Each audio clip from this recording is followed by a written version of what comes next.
Diego. If you don't have money, you can't eat Ofe Owerri. Their life at Cameroon making the Ofe Owerri, the original soup. There is no.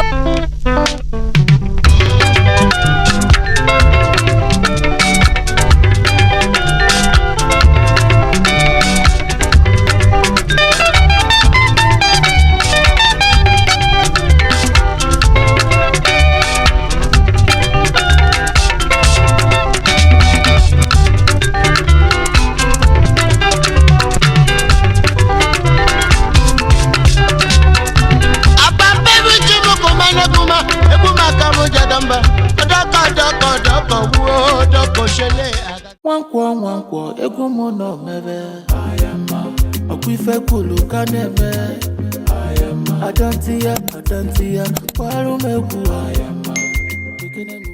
I traveled all the way to the eastern part of Nigeria to explore the Igbo culture. Starting with Owerri, I am here to experience the indigenous Ofe Owerri by the Owerri people, from learning to cook it to having a taste of it. So before we dive into cooking, let's take a moment to appreciate the rich culture that brings us this delicious meal. The Igbo people are known for their vibrant culture, rich history, and warm hospitality. Our culture is a celebration of life, community, and tradition.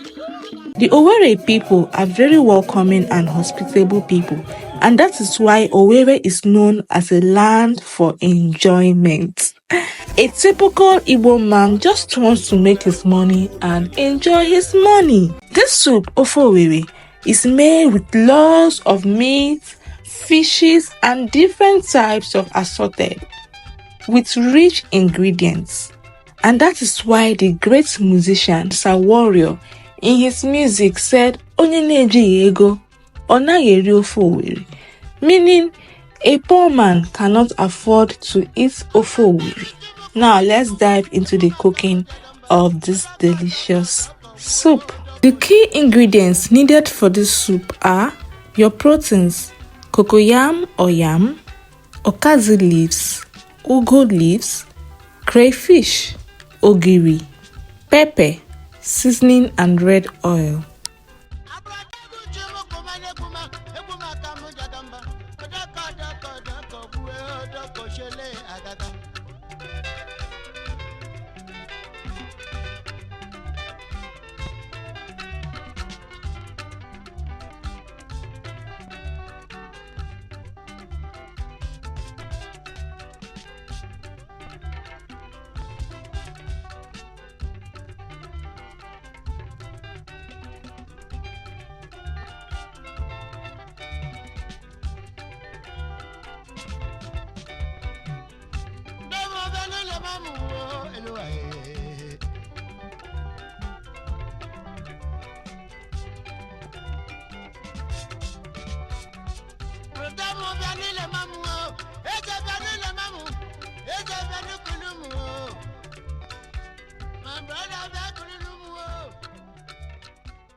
This is not the original state. This is the first state of the soup. On the second state, the soup will change color, the texture will change. That means it is done. It is done for any other thing to be added into it. They get me? Yeah. So like this now, the taste will be minute. It seems like it's tasteless until it gets down. Yeah. Is that all right? Let's add our fish.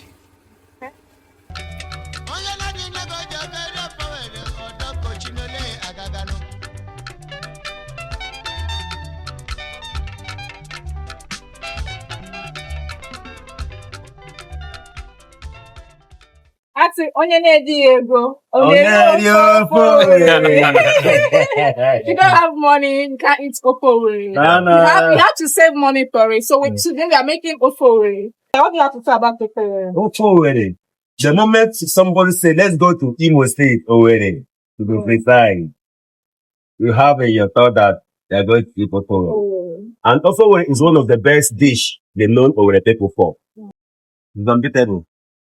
Ofe Owerri is the best dish in this Imo State. This soup is what they know Owerri people for. Ofe Owerri is the number one soup, and it is very tasty. When you eat Ofe Owerri, you love it. I can't wait to have a taste of Ofe Owerri.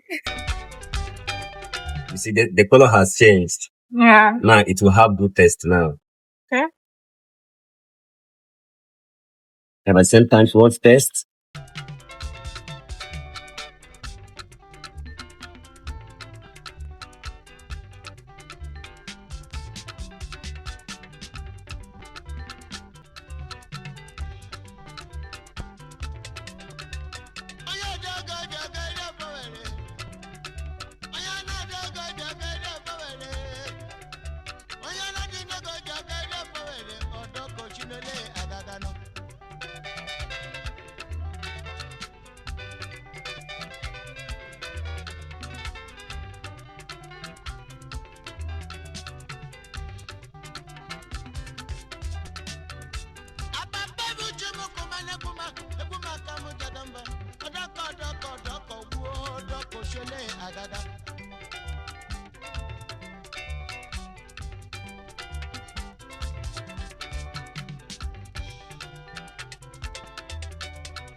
Ofe Owerri is ready. As you can see. Thank you, sir. You're a super chef.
Hell, Ofe Owerri Chabiozo. I really enjoyed every bit of the soup. It's so delicious. A very special thanks to my host, Pepper Red. Dalungo Koma, you did a very wonderful job in this soup. If you want to have a good taste of Ofe Owerri, come to Pepper Red Kitchen. Oh my God, you thank me later. And thank you so much for watching. Thank you for joining me on this culinary journey. I hope you've enjoyed learning about the Igbo culture and cooking Ofe Owerri. Please don't forget to subscribe, and hit your bell notification for more recipe videos and cultural contents like this. Ngwano, bye. Until next time. Ndewo.